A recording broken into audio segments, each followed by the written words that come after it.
What's going on, guys? Welcome back into the channel. In today's video, we're going to be covering recruiting again as we head into 2025. This is going to be your definitive updated guide, the best practices for getting the best recruiting classes going into 2025 on College Football 25. I've been off a little while again from making videos, so you might notice some differences up here over my left shoulder. We finally got some of our office stuff hung up. That's my signed Aaron Donald Pitt jersey.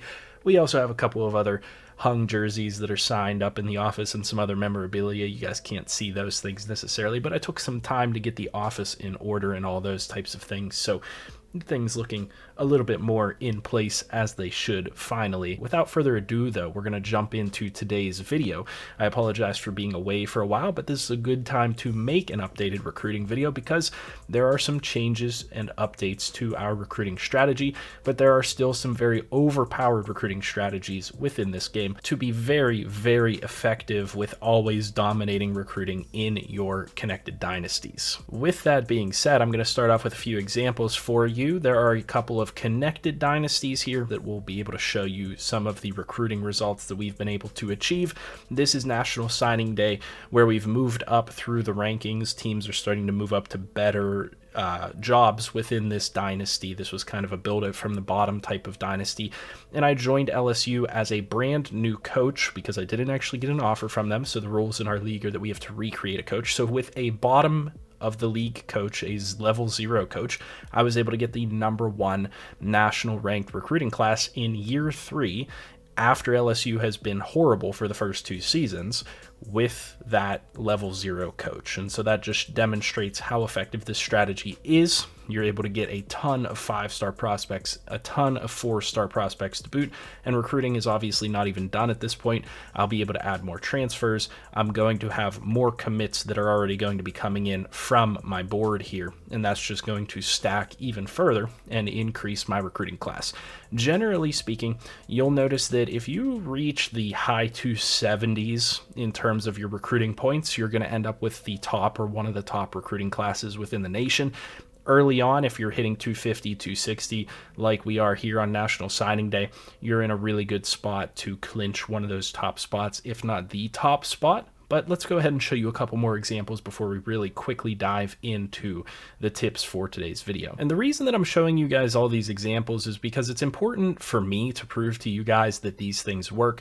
This is week 11 in a Florida State dynasty. Everybody is top-end teams for the most part.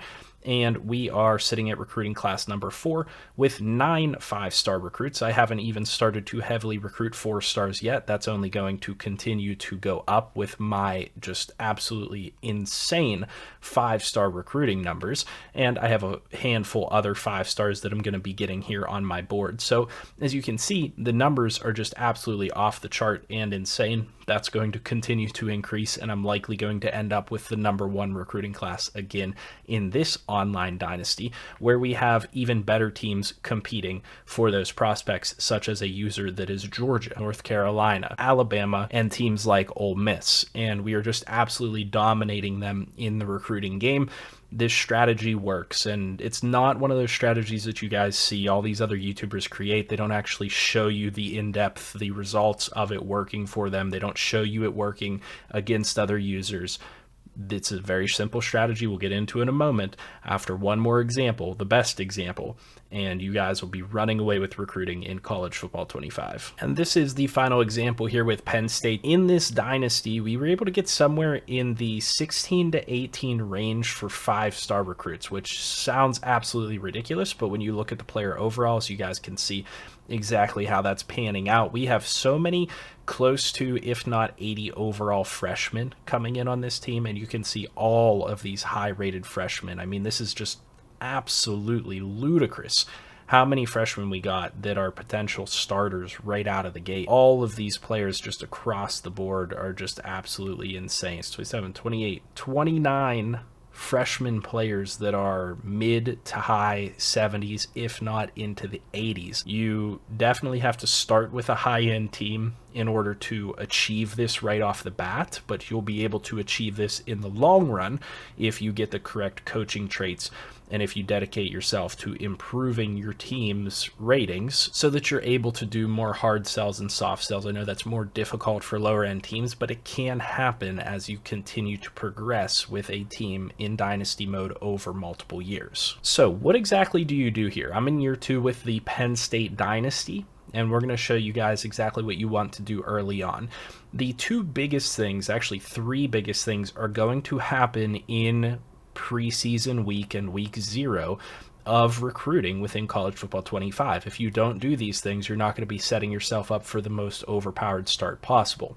The first thing is, with your recruiting board, you want to target as many 5-star players as is available to you, which means I'm going to go to prospect list, I'm going to go to 5-star prospects, and I'm only going to focus on 5-star prospects until all of the 5-star prospects have committed to teams. Now, as this list starts to get whittled down, of course, you'll start to have to put points on other prospects, and that's when you go to 4-star prospects only.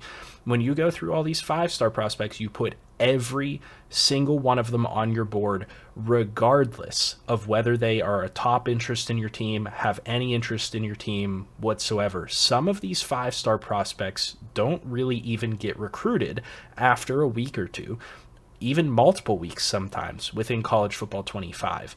There are times, as you saw in some of the examples, where I'm still recruiting 5-star players that aren't even necessarily into their top 3 by the time we're in week 9 and even further than that. So you want to leave the 5 stars on your board until they are completely locked out for you, because there will be times where you could come back to a 5-star that isn't really getting recruited in week 5 or week 6 or week 9, and then just dump a bunch of points into them and take a sudden lead and run away with that player. That has happened many times. You want to leave as many 5-stars on your board as possible until they lock you out. Once they lock you out, dump them from your board, because you're not going to be able to flip them. You're not going to be able to get them back. But you want to focus your points into as many 5-stars as early and often as possible. If you don't have to put points into any 4-stars, do not put points into 4-stars. If you find a hidden gem here or there, a 99 speed receiver, a 99 speed running back, then by all means go after that guy, because that's going to be a game changer for your dynasty. But focus on all those 5-stars first to give yourself the best chance of getting elite and star dev players. Not to mention high 70s, if not 80 and above overall players right off the rip. And again, the same thing that we have done every single year in every single guide that we've given to you guys, you are going to go in and offer a scholarship to every single one of these players. The only way for you to get onto their board, if you are not already on their board, is by offering them a scholarship. A lot of times, players like this that are at the top of my board will jump me in their rankings by simply offering them a scholarship, because let's say Georgia, Clemson, and Alabama offer a scholarship, but none of the rest of those teams do. Chances are I'm going to jump up right there with Georgia, Clemson, and Alabama, and I'm going to be number 4 or number 3 or whatever it might be, and I'm going to be right there with those teams that offered above the teams that didn't. Most of these 5-star players are not going to get a full list of 8 or 9 offered teams right off the rip. It's just not the case. That's just how the recruiting system works. So offer to every single one of them. Spend your points on scouting players, whatever you want to do with them in this week.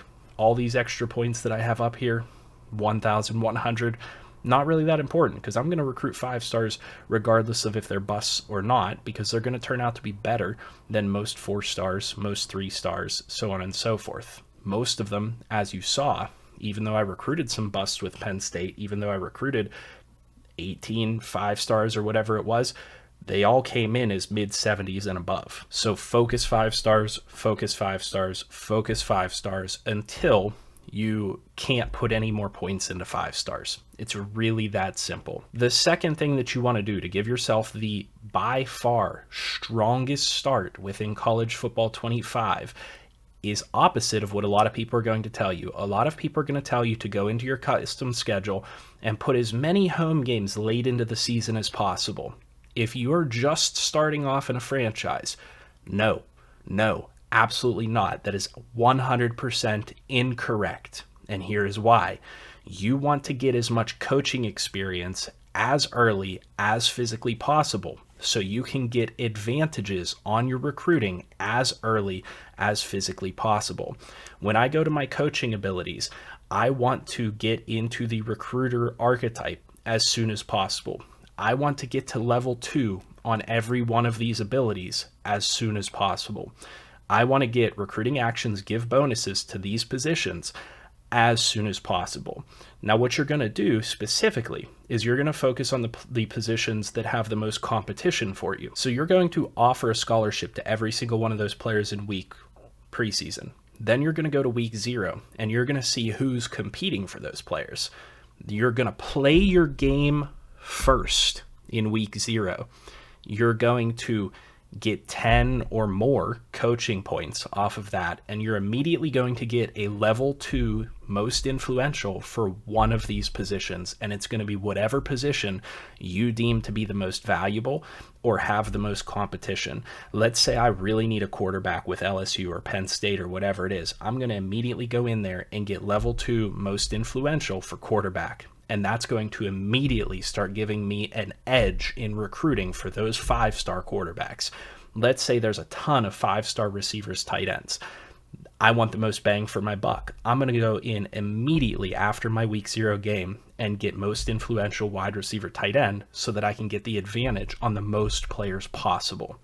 That's going to seal the deal for you already for 5-star recruits. And as you continue to build Coach XP, you're going to fill out your entire recruiter archetype before anything else. Now, what I like to do strategically speaking is get to level 2 on every single one of these so I'm earning bonuses.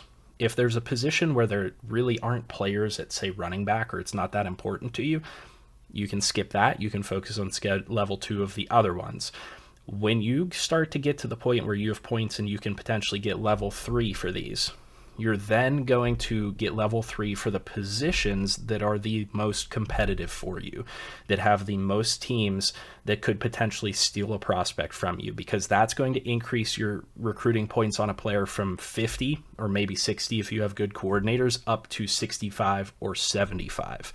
That's going to be massive. That's going to be, maybe week 4, week 5, week 6, whatever it is, maybe a little bit later in the season. That's going to allow you to start swinging some players that have been neck and neck for you all season long, and allow you to now pull away on those players, because now you're getting 15 extra recruiting points. And at that point, you're going to be able to start hard selling players and those types of things. So your bonuses are going to stack, and you're going to be able to pull away with more players. So get to tier 3 then as quickly as possible. You will notice that I have tier 4 in all of these. That's not what you're immediately going for. You don't need to immediately go for tier 4 because tier 4 does not apply until the next season. Tier 4 gives you increased starting interest for those positions. We're going to circle back to that later. What you want to do after you've gotten tier 3 for each of those, or after you feel comfortable that you're going to win most of the 5 stars, if not all the 5 stars that you're recruiting, you're then going to invest in the 10 points to unlock motivator and the 10 points to unlock tactician, because it's going to give you extra XP for each win and extra XP whenever a player levels up. Once you have bought those 2 specifically, you kind of have a choice of what you want to do. I recommend you go back and get tier 4 of each of these traits. That way next year you're starting with the maximum interest you physically possibly can have from any player within the recruiting pool. That's going to be huge. Or I would recommend that you go in and get some of the traits that are going to give you better off-season training boosts, that are going to give you XP whenever a player is drafted in the top 3 rounds. You can see tier 1 is the bonus XP. Tier 3 is the off-season training boost. So you can see within one season, I was able to get a ton invested into motivator, and I was able to get everything within the recruiter archetype that matters. Obviously, I don't really care about kicker and punter. I'm telling you, this is the most important thing you can do. So like I said, the most important things you can do, go in, get all the 5 stars on your board, and then add maybe some 4 stars. We'll talk about that a little bit more in a moment. Set up your custom schedule, if I didn't elaborate enough on this earlier, so that you have as many games as early as possible. I do not care if you have visit capability. Visits are not that important. I'm telling you, if you pull away with leads on these players, A visit in a bye week is not the end of the world. It is never a make or break for a player. If it is for you, I would be shocked. You want to put as many wins on your schedule early as possible because it gets you your coaching XP and gets you that early advantage that's going to let you run away with recruiting.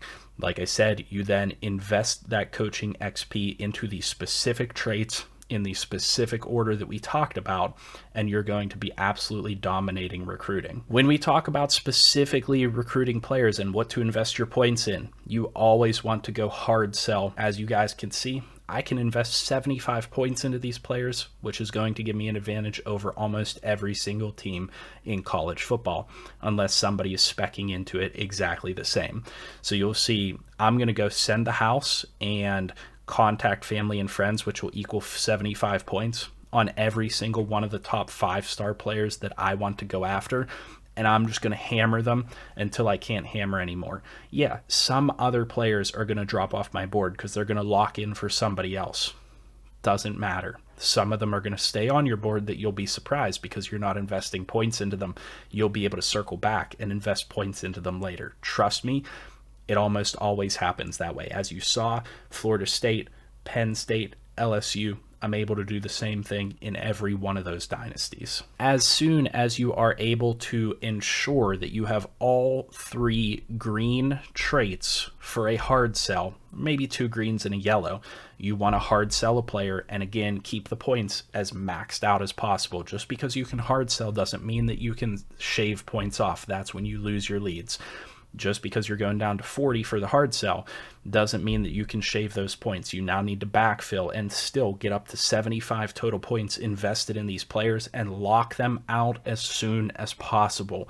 Part of the problem with a lot of other people's recruiting guides, they say, oh, well, I have such a big lead on this player, I can take points off and I can just kind of skate by with a hard sell or a soft sell and not invest the full points. No, you need to get the players locked in as soon as possible so that you can then reallocate all of those points to another 5-star that isn't being recruited heavily by the CPU or by other users. I'm telling you, it's going to be there for you. It's not going to be there for you if you're splitting your points and say going half points into this guy and then half points into another guy because I can hard sell and soft sell them. No, get them locked in as quickly as physically possible, and you will be able to circle back on the top end 5-stars and the top end 4-star players. And with that being mentioned, you can see here I have every 5-star on my player. How am I going to fill out my board on a week-to-week basis as players continue to drop off? I'm going to go to all 4-star prospects, and I'm going to do 2 little things. Number 1, I'm going to just add the top end 4-star prospects that are on the board because these are going to be the best players that are a 4-star. They might as well be 5-star players. I'm telling you, add the top 4-star prospects. On a week-to-week basis, you can also sort by no offer. Now, when you sort by no offer, you should go position by position because sometimes players won't pop up whenever you filter the overall list. Filter it position by position. Go quarterback, no offer. Running back, no offer. Wide receiver, no offer, and add anybody that doesn't have an offer. If you have a little bit of trickle down points that are left over and you're comfortable with it, send some scholarship offers to some of these players early on. Let's say that you've locked in your first 5-star recruits, or let's say you have gone to the point where you can hard sell. Okay, maybe I can justify going to 60 points on a player as opposed to 65. I can take 5 points off if I have a big enough lead, and I can offer the occasional scholarship to some of these 4-star players that I'm either competitive on, I have a lead on, they're interested in me, or they already have no offer. And that scholarship being on that player is going to slowly over time continue to build interest with that player. You'll notice some of those no offer players, you'll jump up in the rankings for them over time, and you'll be pretty close to locking in a player before you ever even really start investing in them heavily after you're done with all the 5-stars. There's a little bit of nuance there to it. Like I said, if you can still invest points into 5-stars, your points have to go into 5-stars. Do not invest into 4-stars until you have too many points that you can't do anything else with them. You have to go after some 4-stars.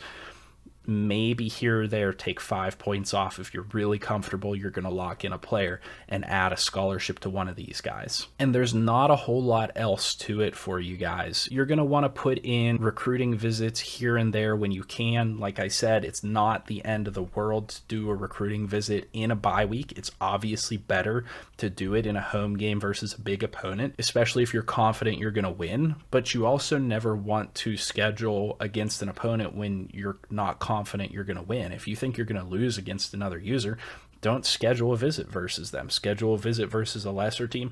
Schedule a visit that coincides with another player so you get a little bit more of a bonus. Schedule a visit in a bye week. That's fine. That's enough to give you the edge most times if you're invested in the correct traits for your coach. That is like the most important part.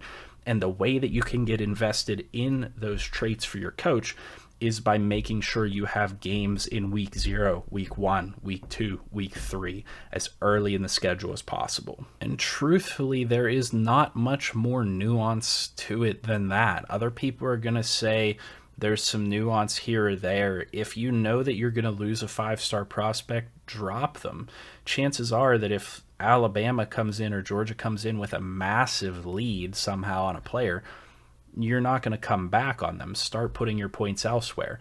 Maybe you don't have to drop them from the board because maybe they'll stop investing in that player for some reason. Only drop those 5 stars off your board once they lock you out. But invest properly in your 5 stars and you're going to come away with recruiting classes that are just like this one for LSU. I'm telling you, in user versus user leagues, it's possible. I've done it in multiple user leagues now using this strategy, and it's not even low lock cheesing like the original strategy because they've kind of nerfed that a little bit, but you do backfill with some low lock players in order to round out. I guarantee you guys that if you follow those simple steps, you're always going to come away with a top end recruiting class in college football 25. I think this one speaks for itself because I'm a first year coach with LSU coming in after they've had 2 bad seasons.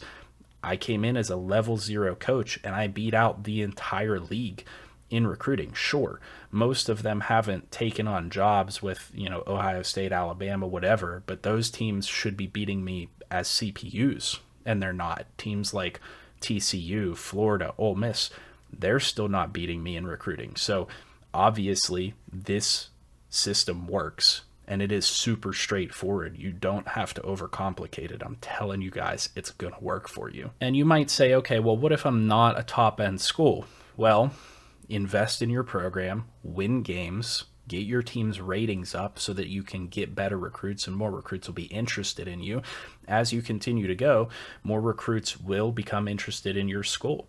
That's what I did with Vanderbilt, and I was able to start getting some 4- and 5-star recruits that were closer to the top end the first 2 seasons with this franchise. I built them up a little bit more. It being in the SEC helped for sure, but then that team was able to go out there and compete with some of the other SEC schools. If you're a really low-end school, recruit 3 stars. Try to go after some 4 stars here and there and build up. And then once your coach is just absolutely crazy, you're going to still be able to invest 65, 75 points into players. And then you still have an advantage on a lot of these CPU teams and even some of these user teams because they don't spec into the same things with their coach. Yeah, it's OP, but I want to have a better team than you. I want to put myself in a better chance to win than you. And how do I do that? I get the most elite and star players I possibly can so they progress better. And so they have better traits and so that they just play better against you head to head. I'm not going to spec into all that other stuff as a coach until I need to. If I just have a better roster than you, I don't need all the bonuses as a strategist or whatever it might be. So that's the long or the short of it. I hope this video helped you guys in some way. A lot of it is the same as previous scouting. Some of it's different. Obviously, you don't just go after low lock the entire season. You can still come away with full recruiting classes of 35 doing this, though. You just need to hardcore go after players. Don't throw them off your board too early. Focus on 5 stars. Focus on 5 stars. Focus on 5 stars. Focus on 5 stars. Increase your coach's recruiting capabilities. Once you can't focus on 5 stars anymore, focus on what 4 stars are left over. And then focus on the transfer portal. Don't over-recruit 3 stars just because you did miss out on some 5 stars or some 4 stars. You're going to get better players in the transfer portal. you're going to see I'm not going to come in and fill out my recruiting class with a bunch of 3-stars. I'll add a few 3-stars to my list because I'm going to scout them and see if there are any gems here or there, some high-speed receivers, corners, running backs, whatever it might be. But I'm not going to overkill it on 3-stars, even if I do miss out a little bit on 5-stars and 4-stars, because you just want the high-end players. You don't want those 3-stars necessarily wasting roster spots, and you can save those recruiting spots for the transfer portal whenever it finally pops up, and that'll be really effective for you as well. Certain teams that might over-recruit 4-stars and 3-stars will have all their spots locked up going to the transfer portal, and they're not going to be able to focus on those 4-star transfers or some of the 3-star transfers that are pretty good. And that's going to give you an advantage as well. So there is something to be said there about not over-recruiting. I have the top recruiting class here with 21 players with LSU. I don't need 29 like Oregon, 28 like Kentucky, 26 like Temple. That's not necessarily what I'm going for. And that's going to open me up to have some more possibilities whenever transfer portal hits. But that's literally everything you guys need to know for recruiting going into 2025 on College Football 25. That's how you're going to come away with the top 5, if not the top recruiting class every single year. It's not more complicated than that. Maybe it's a little bit harder if you have a lot of top-end schools that the users know what they're doing. But in my experience in most dynasties, that's just not the case on College Football 25. So with all that being said, leave a comment down in the comment section below. Let me know what your experience has been with recruiting so far in College Football 25 up until this point. We're in December of 2024. Curious to hear what your guys' thoughts are. Recruiting has obviously changed throughout the months that this game has been released, but ultimately, honestly, I feel like recruiting got easier. To be 100% honest with you, I really don't feel like it got harder. I think that they tried to nerf the low lock cheese on prospects that don't have offers on them, and I feel like they just kind of opened the door for other things to be easier. I think they should have left it the way that it was, because to me, low lock cheesing isn't necessarily always an end all be all. Just because you can get 35 prospects doesn't mean those 35 prospects are going to be good. And I think that's a really important aspect that people tend to overlook. Focus on the good prospects and you're going to have a good recruiting class if you have the right coaching traits. So as always, leave a like, comment, and subscribe. I hope you guys have a good one, and I'll see you in the next video.